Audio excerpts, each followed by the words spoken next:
Mr. President,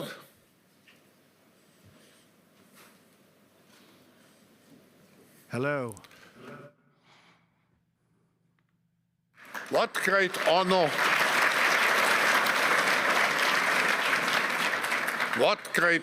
and pleasure to welcome you back to the Davos community. Just 4 days into your new mandate, we highly appreciate your presence with us today. We wish you all the best as you take on your critical work ahead. The global challenges we face today are monumental.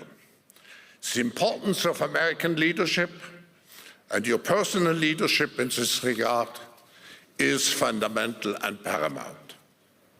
We are here to hear your vision and policies related to revitalizing the economy and addressing the global challenges.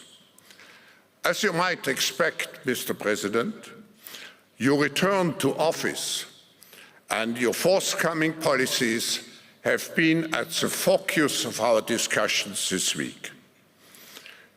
The discussions among 3,000 political and business leaders from over 130 countries who came together here in Davos.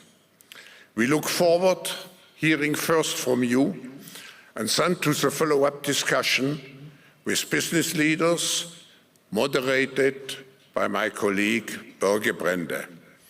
Ladies and gentlemen, the President of the United States, Donald J. Trump.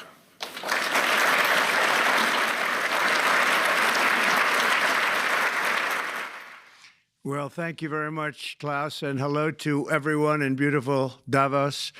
This has been a truly historic week in the United States. 3 days ago, I took the oath of office, and we began the golden age of America. The recent presidential election was won by millions of votes, and all 7, every one of them, all 7 swing states. It was a massive mandate from the American people like hasn't been seen in many years, and some of the political pundits, even some of my so-called enemies, said it was the most consequential election victory in 129 years. That's quite nice. What the world has witnessed in the past 72 hours is nothing less than a revolution of common sense. Our country will soon be stronger, wealthier, and more united than ever before, and the entire planet will be more peaceful and prosperous as a result of this incredible momentum and what we're doing and going to do. My administration is acting with unprecedented speed to fix the disasters we've inherited from a totally inept group of people and to solve every single crisis facing our country. This begins with confronting the economic chaos caused by the failed policies of the last administration. Over the past 4 years, our government racked up $8 trillion in wasteful deficit spending and inflicted nation-wrecking energy restrictions, crippling regulations, and hidden taxes like never before. The result is the worst inflation crisis in modern history and sky-high interest rates for our citizens and even throughout the world. Food prices and the price of almost every other thing known to mankind went through the roof. President Biden totally lost control of what was going on in our country, but in particular with our high inflation economy and at our border.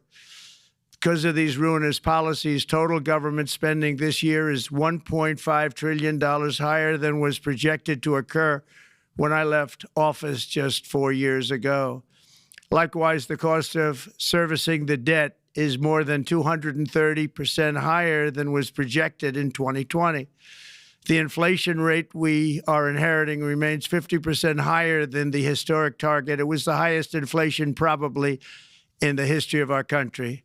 That's why from the moment I took office, I've taken rapid action to reverse each and every one of these radical left policies that created this calamity, in particular with immigration, crime, and inflation. On day one, I signed an executive order directing every member of my cabinet to marshal all powers at their disposal to defeat inflation and reduce the cost of daily life.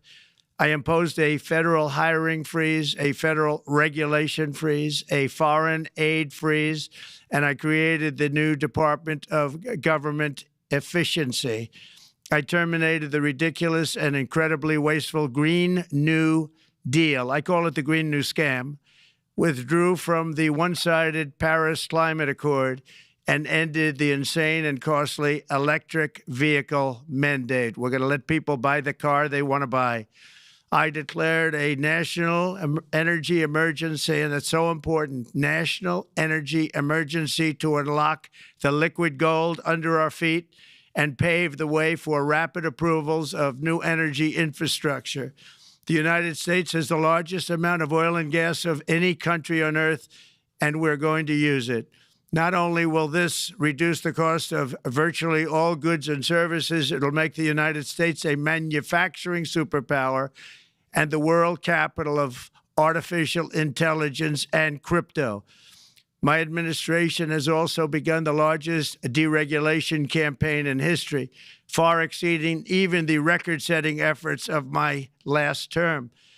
In total, the Biden administration imposed $50,000 in additional regulatory costs on the average American household over the last 4 years. I have promised to eliminate 10 old regulations for every new regulation, which will soon put many thousands of dollars back in the pockets of American families. To further unleash our economy, our majorities in the House and Senate, which we also took along with the presidency, are going to pass the largest tax cut in American history, including massive tax cuts for workers and family, and big tax cuts for domestic producers and manufacturers. And we're working with the Democrats on getting an extension of the original Trump tax cuts, as you probably know, by just reading any paper.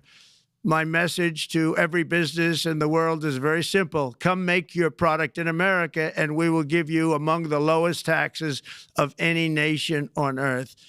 We're bringing them down very substantially, even from the original Trump tax cuts. But if you don't make your product in America, which is your prerogative, then very simply you will have to pay a tariff, differing amounts, but a tariff which will direct hundreds of billions of dollars and even trillions of dollars into our treasury to strengthen our economy and pay down debt.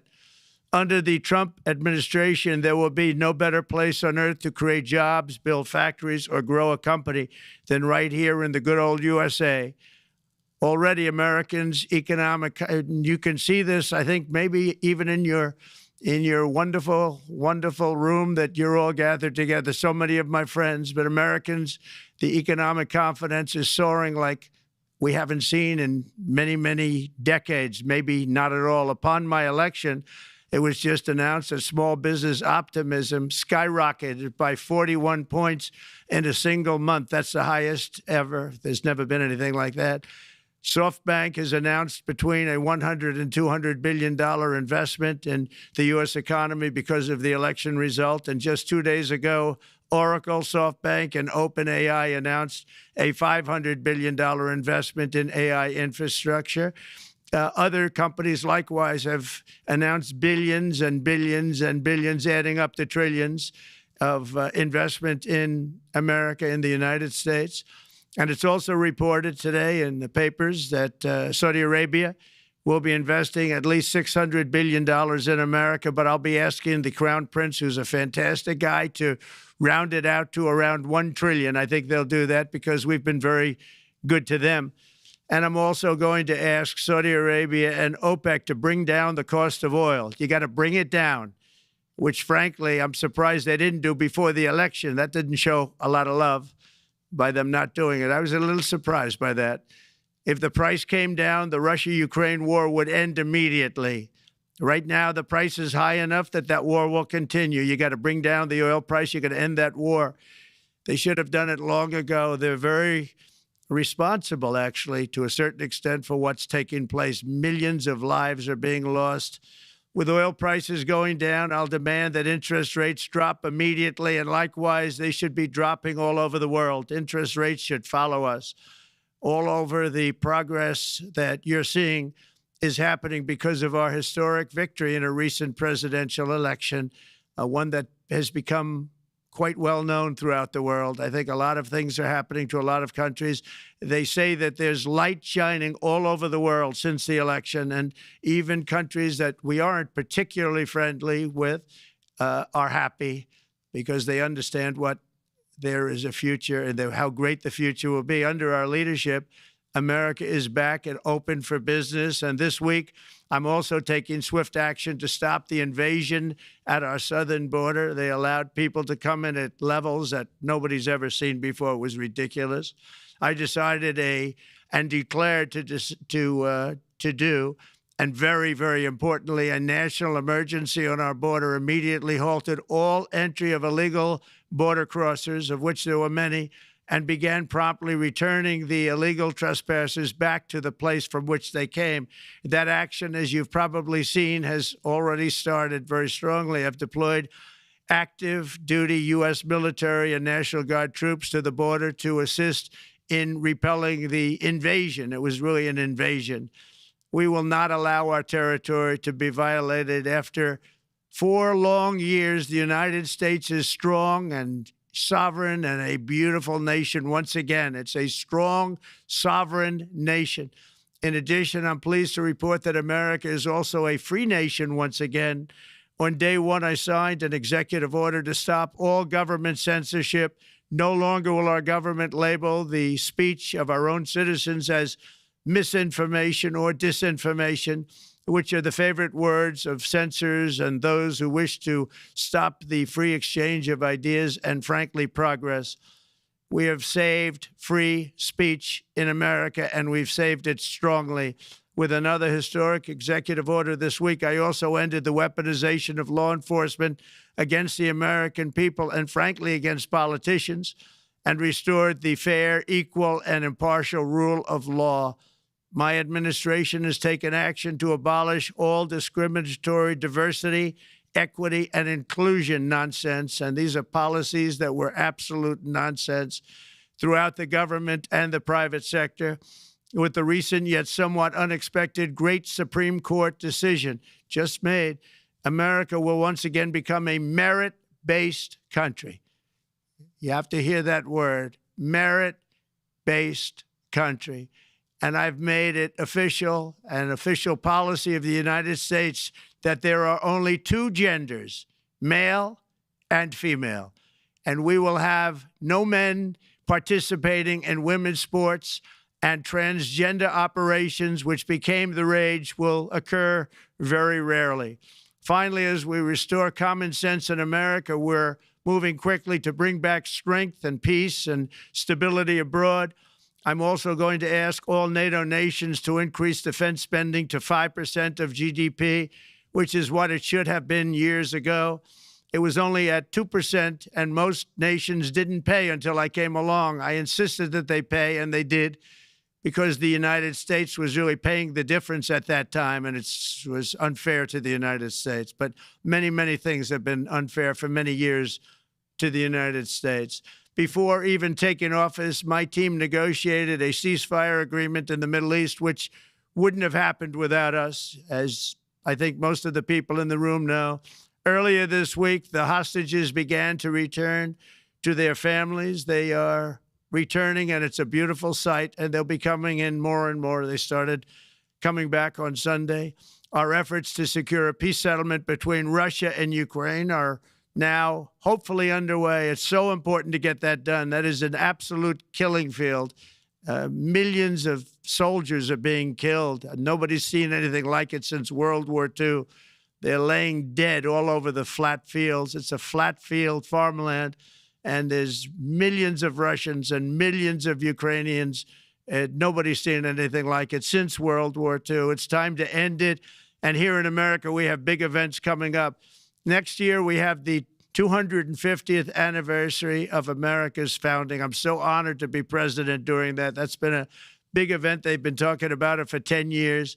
We also have the World Cup, and I understand Gianni's in the room. Infantino, he was very instrumental in helping us get it. He's there with you someplace, I think, and I want to thank him for that. And then we have the Olympics coming up, which I was instrumental in getting also in my first term. And who would have known that by skipping a term, I would get the Olympics? I was upset. I said, you know, I got the Olympics to come and I won't be president. But it turned out through a stroke of luck, or whatever you might call it, that I'm going to be president during the World Cup and the Olympics and the 250th anniversary. So that's going to be 3 big events. And we've accomplished more in less than 4 days. We have really been working 4 days than other administrations have accomplished in 4 years. And we're just getting started. It's really an amazing thing to see. And the spirit and the light over our country has been incredible. Under the last administration, our nation has suffered greatly, but we're going to bring it back and make it greater, bigger, stronger, better than ever before. I want to thank everybody for being with you. I would have been there myself, except the inauguration was 2 days ago. I thought it might be a little bit quick to make it the first stop, but we'll get there one day. We hope to get there. But I do appreciate, I heard the audience is fantastic, and many of my friends are in the audience, and I will be taking questions now from some very distinguished people. Thank you all very much. Thank you. Thank you very much, Mr. President, for that very powerful speech. And I think you could hear the applause all the way from Davos to the White House. But next year it will be even better, because then you can get the applause here in Davos. So we wish you welcome to our village next year. We hope to see you. Thank you very much. So we also know, Mr. President, that you open up for interaction here. We have a great panel with some of the most distinguished business people in the world. Let me start with someone that you know really well, that I think is almost a neighbor of you in Florida. Mr. Steve Schwarzman, Chairman, CEO, and co-founder of Blackstone Group. So, Steve, floor is yours. Well, Mr. President, Hello, Steve. I'm sure the Crown Prince of Saudi Arabia will be really glad you gave this speech today. I hope so. You've had the busiest 4 days that anybody can imagine, and congratulations for that. My question is about some of the things I've observed here at Davos. It's a terrific forum. I've met lots of people, as usual. I think I've been here 30 years. And a lot of the European business people have expressed enormous frustration with the regulatory regime in the EU. And they attribute slower growth rates here because of the numerous factors, but especially because of regulations. And you've taken a completely different approach in this area. And if you could explain the theory of what you're doing, how you're going to do it, and what you expect the outcome to be, I'd appreciate it. Well, thank you very much, and congratulations, Steve. You're a friend of mine, but on a great career. You have had an amazing career, and it continues. I just want to congratulate you. Very inspirational to a lot of people. I want to talk about the EU, because you mentioned specifically that I have also had a lot of friends and leaders of countries. I've gotten to know them all my first term and a little bit during this period of 4 years, and know them well, like them a lot, but they're very frustrated because of the time everything seems to take to get approved, environmental impact statements for things that you shouldn't even have to do that, and many, many other ways that it takes. And I'm going to give you a quick little example. In the private life, my beautiful private life, before I had all these things happening, the world is a little different. I had a nice, simple life. You knew that. But when I had that simple life, I did projects. And I had a big project in Ireland. And it had to get approval on something that would have made it even better. And I got the approval from Ireland in a period of a week. And it was a very, very, very efficient, good approval. And they informed me, though, the problem is you're going to have to get it from the EU, and we think that'll take 5 to 6 years. And they said, you have to be kidding. And this was before politics. And I said, wait a minute, it's not that important. I don't want to go 5 or 6 years, but it would have been a big investment. It would have been nice, and it would have been good for the project. And I sent the people to the EU to see if they could speed it up. And basically, it was a 5 or 6 year wait just to get a simple approval that Ireland gave me in a period of literally not much more than a week. And I realized right then, that was the first time I really was involved with the EU, but I realized right then that's a problem. And I didn't even bother applying to do it. Or if I did, I pulled it very quickly. I have to be very accurate because I don't want to be criticized. He did apply, actually. No, I want to be very accurate. So I don't think I did, but if I did, I pulled it very quickly. It was just something you couldn't wait 5 years or 6 years to get an approval. So a lot of, in a very big business sense, a lot of people are claiming that's the problem. From the standpoint of America, the EU treats us very, very unfairly, very badly. They have a large tax that we know about, and a VAT tax, and it's a very substantial one. They don't take essentially don't take our farm products, and they don't take our cars, yet they send cars to us by the millions. They put tariffs on things that we want to do, like, for instance, I think they actually, in terms of these are non-economic or non-monetary tariffs, and those are very bad, and they make it very difficult to bring products into Europe, and yet they expect to be selling, and they do sell their products in the United States. So we have, hundreds of billions of dollars of deficits with the EU, and nobody's happy with it, and we're going to do something about it, but nobody's happy with it. So I think the EU has to speed up their process. Friends of mine that are in some of the nations within the EU, great people, they want to be able to compete better, and you can't compete when you can't go through the approval process fast. There's no reason why it can't go faster. So, I'm trying to be constructive because I love Europe. I love the countries of Europe, but the process is a very cumbersome one, and they do treat the United States of America very, very unfairly with the VAT taxes and all of the other taxes they impose. One other, just to finish up, I got a call from the head of a major airline, one of the biggest airlines in the world, and he said, sir, could you help us? What? Landing in Europe is brutal. They charge us fees for everything, and it's so unfair. I said, how does it compare to China? He said, it's much worse. And the other thing, as you know, they took court cases with Apple, and they supposedly won a case that most people didn't think was much of a case. They won 15 or 16 billion from Apple. They won billions from Google.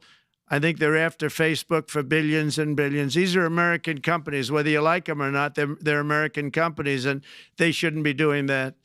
And that's, as far as I'm concerned, it's a form of taxation. So we have some very big complaints with the EU. Thank you. Thank you very much, Mr. President. We'll now go to one of your friends in the EU, Patrick Pouyanné. He's the chairman and CEO of Total Energies. I guess you have a question ready, Patrick, for the president. Mr. President, as we understand, energy is at the top of your agenda, and it's an honor for me to represent the energy industry tonight. In this panel, Total Energies is indeed the fourth largest oil and gas and electricity company in the world. I will not ask you a question about the oil price. It's quite clear what you expect from us. I will go to gas more. And our company is the largest #1 exporter LNG from the US company.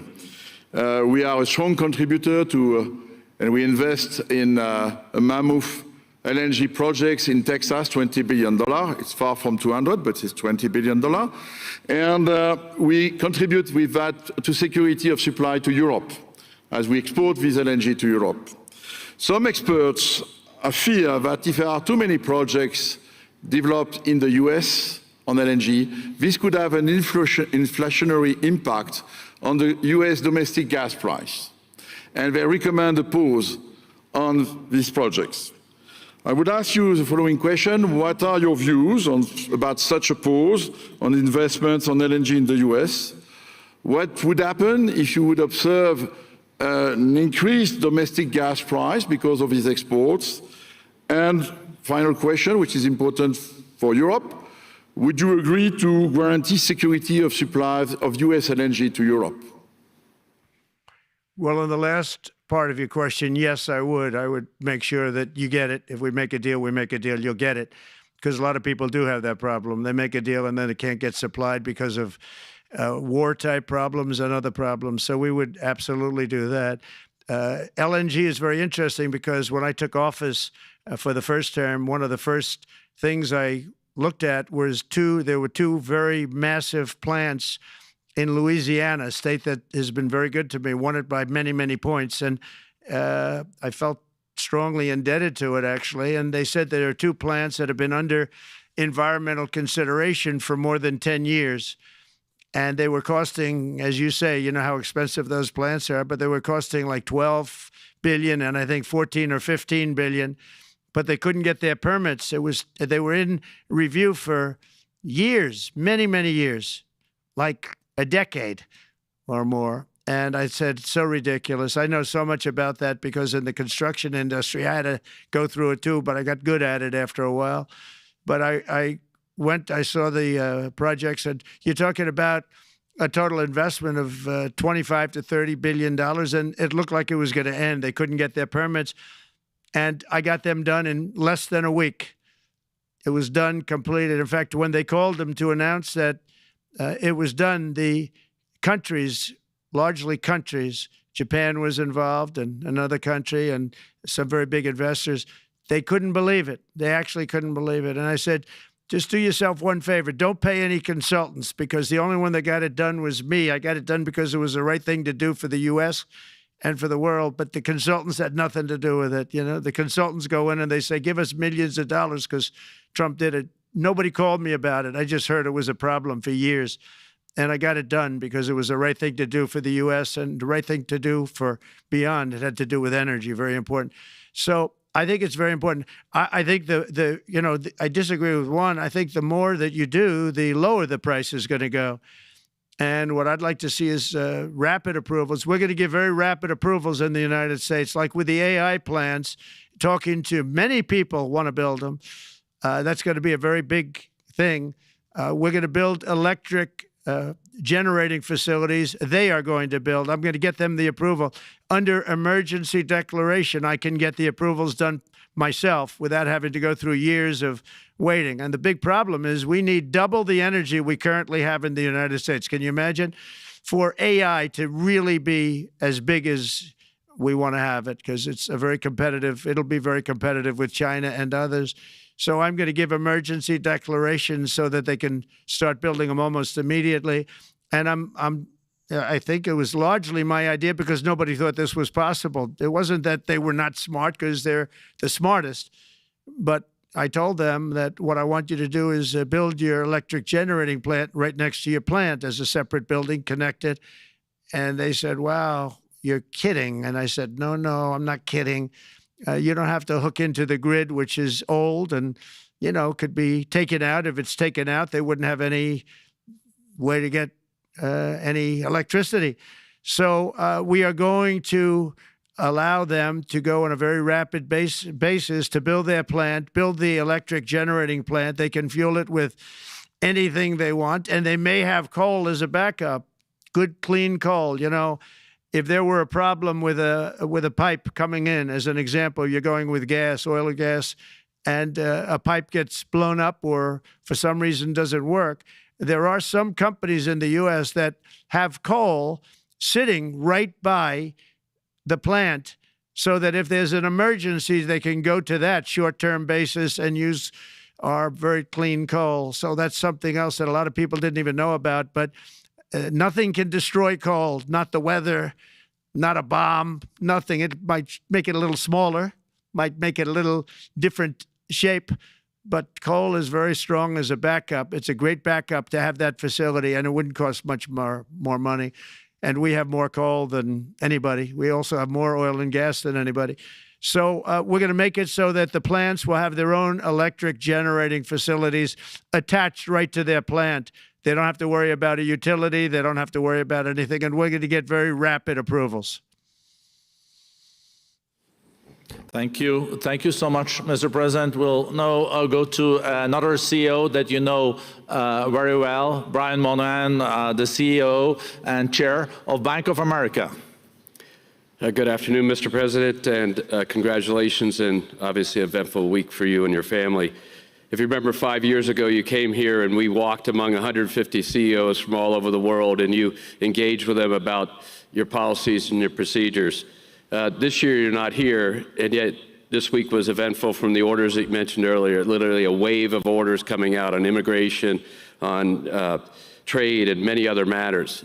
And so, as a representative of the United States here, we got a lot of questions about what does all this mean and how would the president square this with his clear focus on growth, prosperity, market growth, stock market growth, a good bond market, and bringing down prices. So how do you think about the impact of all these orders and how fast they come out, and how you're going to balance them with that scorecard of being successful in both continuing GDP growth, bringing down inflation, and also having a good stock price appreciation for the American citizen? Well, I think it's going to actually bring down inflation. It's going to bring up jobs. We're going to have a lot of jobs. We're going to have a lot of companies moving in. You know, Brian, we're at 21%. It was at 40%, and I got it down to 21%, the corporate tax. And it was actually, if you look at state and city, it was in many cases much higher than 40%. I got it down to 21%. And now we're going to bring it down from 21 to 15% if, there's a big if you make your product in the U.S. So we're going to have the lowest, just about the lowest rate. It'll be, the 21 is on the low side worldwide. The 15 is about as low as it gets. And by far the lowest of a large country, a large, you know, rich, powerful country, by far, not even a contest. So we're going to bring it down to 15% if you make your product in the USA. So that's going to create a tremendous buzz. We're also probably going back to the one-year deduction where we deduct, you know, we did that originally, and that was amazing what the impact that had, the one-year deduction, which built up over a period of time, and then it expires. But we're going to go back to that when we do the renewal of the Trump tax plan. We have to get Democrats to approve it. But, you know, if the Democrats didn't approve it, I don't know how they can survive with about a 45% tax increase, because that's what it would be. And so I think they're going to be. We've been working along with them pretty well. I think it's very hard for a political group to say, let's charge people 45% more. So I think we're in good shape. But we're actually doing a reduction for business and small businesses where you're going to bring it down to 15%, which is really something. And by the way, speaking of you, and you've done a fantastic job, but I hope you start opening your bank to conservatives, because many conservatives complain that the banks are not allowing them to do business within the bank, and that included a place called Bank of America. They don't take conservative business.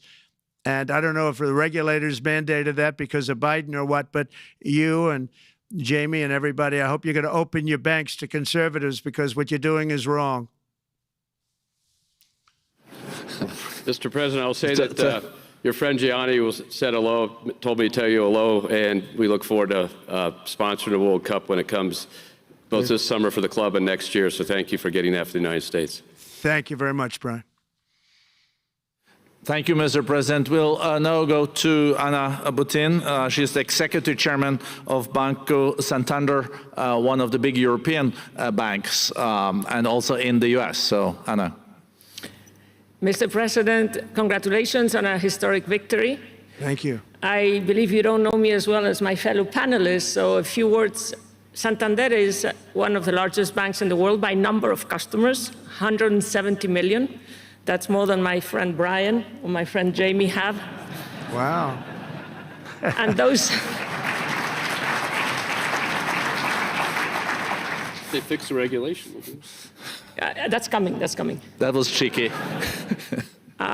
We're a big investor in the United States. We have many million customers, 12,000 employees. We're one of the largest auto lenders. And we recently launched a fully digital bank called Open Bank. We strongly believe banks have a pivotal role in the economy, and we can accelerate growth and help many more customers. That's what we're doing in the United States. So, as Brian pointed out, we very much welcome your focus on deregulation and reducing bureaucracy. So my question is, what are your priorities in this regard, and how fast is this going to happen? Thank you very much. Well, I think it's going to, thank you and congratulations. I know very much about your bank, and you've done a fantastic job. Congratulations. We are going to move very quickly. We've moved very quickly. We've done things in the last 3 days that nobody thought were possible to do in years. And it's all taking effect. It's going to have a huge impact on the economy, a huge positive impact. Money was being wasted on crazy things. I mean, the Green New Deal was such a total disgrace, how that was perpetrated. And it was conceived of by people that were average students, less than average students, I might add, and never even took a course in energy or the environment. It was just a game. Remember, the world was going to end in 12 years? Remember that? Well, the 12 years has come and gone. It was going to end. It was going to all foam into earth. But, you know, the time has come. These people, and they really scared the Democrats large. I can't say the Republicans. The Republicans maybe could have fought harder to stop it, but it's been a tremendous waste of money. You know, during my 4 years, we had the cleanest air, we had the cleanest water, and yet we had the most productive economy in the history of our country. We had the most productive economy. Until COVID came, we had the most productive in the history of our country by far. And actually, you can look worldwide. We were beating everybody from China to everybody else. So, and we think we really now, with what we have learned and all of the other things that have taken place, we think we can even far surpass that, actually far, far surpass it. But we do, one thing we're going to be demanding is we're going to be demanding respect from other nations. Canada, we have a tremendous deficit with Canada. We're not going to have that anymore. We can't do it. I don't know if it's good for them. As you probably know, I say you can always become a state. And if you're a state, we won't have a deficit. We won't have to tariff you, et cetera, et cetera. But Canada has been very tough to deal with over the years, and it's not fair that we should have a $200 billion or $250 billion deficit. We don't need them to make our cars, and they make a lot of them. We don't need their lumber because we have our own forests, et cetera, et cetera. We don't need their oil and gas. We have more than anybody. So, you know, just as an example, with Mexico, we're dealing with Mexico, I think, very well. And we're just, you know, we just want to be treated fairly with other nations because there's hardly a nation in the world, and I blame this on us, and I blame it on politicians that, for some reason, mostly it's stupidity, but you could also say other reasons, but mostly stupidity. They've allowed other nations to take advantage of the U.S., and we can't allow that to happen anymore. You know, we have debt. It's a very small debt when you compare it to the value of the assets that we have, but we don't want to do that. We want to just have debt be obliterated, and we'll be able to do that fairly rapidly. And a lot of good things are going to happen. And honestly, good things are going to happen for the world, and good things are going to happen for the people that are dealing with us, allies and beyond allies. One thing very important, I really would like to be able to meet with President Putin soon and get that war ended. And that's not from the standpoint of economy or anything else. It's from the standpoint of millions of lives are being wasted. Beautiful young people are being shot in the battlefield. You know, the bullet, very flat land, as I said, and the bullet goes, there's no hiding. And a bullet, the only thing going to stop the bullet is a human body. And you have to see, I've seen pictures of what's taken place. It's a carnage, and we really have to stop that war. That war is horrible. And I'm not talking economy. I'm not talking economics. I'm not talking about natural resource. I'm just talking about There's so many young people being killed in this war, and that's not including the people that have been killed as the cities are being, knocked down building by building. So we really should get that stopped. Likewise, in the Middle East, I think we've made a lot of progress in the Middle East, and I think that's gonna come along pretty well. Thank you very much. Thank you, Mr. President. We know that the most consequential relationship in the world is between the U.S. and China. U.S. 28% of the global economy, China close to 20%. That's almost half of the global GDP. And we know that you called President Xi Jinping last Friday. We heard that you had a good discussion. How do you see the relationship between the U.S. and China in the next 4 years under your leadership? He called me, but I see it very good. I think that we're going to have a very good relationship. All we want is fairness. We just want a level playing field. We don't want to take advantage. We've been having massive deficits with China. Biden allowed it to get out of hand. He's $1.1 trillion deficit. It's ridiculous. And it's just an unfair relationship. And we have to make it just fair. We don't have to make it phenomenal. We have to make it a fair relationship. Right now, it's not a fair relationship. The deficit is massive, as it is with other countries, a lot of Asian countries, actually. But we have deficits that are very big, and we can't keep doing that. So we're not going to keep doing that. But I like President Xi very much. I've always liked him. We always had a very good relationship. It was very strained with COVID coming out of Wuhan. Obviously, that strained it. I'm sure it strained it with a lot of people, but that strained our relationship. But we always had a great relationship, I would say, and we look forward to doing very well with China and getting along with China. Hopefully, China can help us stop the war with, in particular, Russia, Ukraine. They have a great deal of power over that situation, and we'll work with them. And I mentioned that during our phone conversation with President Xi. And hopefully we could work together and get that stopped.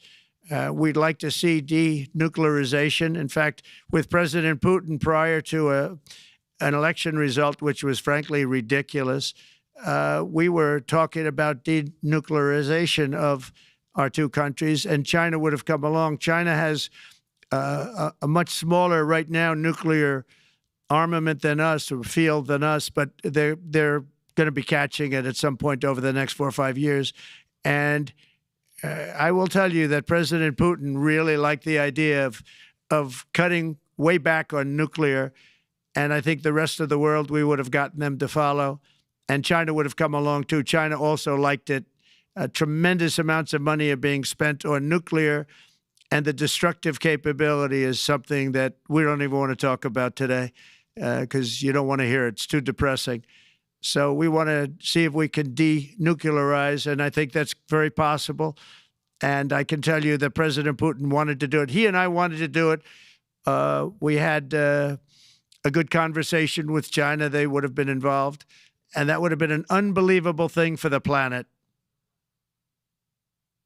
And I hope it can be started up again. Mr. President, when you're back here in Davos next year, will there be then a peace agreement with Ukraine and Russia by then? Well, you're going to have to ask Russia.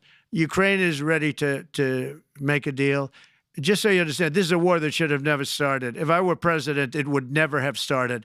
This is a war that should have never, ever been started. And it wasn't started during there was never even talk about it. I knew that it was the apple of President Putin's eye, but I also knew that there was no way he was going in, and he wasn't going to go in. And then when I was out, bad things happened, bad things were said, a lot of stupidity all around, and you end up with what you have. Now you have all these bombed out cities that look like demolition sites with many people killed. I think the thing that you'll see about Ukraine is that far more people have died than is being reported. And I've seen that. But far, far more people have died. When you look at a city that's become a demolition site where big buildings have been collapsed by missiles hitting them and everything else, and they say one person was slightly injured. No, many people were killed. Those are big buildings. I was surprised at how that was my business. These are buildings that go 2 and 3 blocks long. They're 20 stories high. They're big, powerful buildings, and they were knocked down, and there were a lot of people in those buildings that announced that 2 people were injured. That's not true. So I think you're going to find that there were many more people killed in Ukraine in the Ukraine war than anybody has any idea. But if you look now, so many of the people being killed are soldiers just facing each other with guns, rifles, and drones, the new form of warfare, drones. And it's a very sad thing to see. And when you see pictures of the fields that I see, nobody wants to see it. You'll never be the same. Thank you very much, Mr. President, on behalf of all the 3,000 participants here in Davos. We really underline that joining us the 3rd day in your presidency, live taking questions here is so appreciated, and we are already ready for receiving you next year in person. So thank you very much, and all the best from Davos. Thank you. Thank you very much.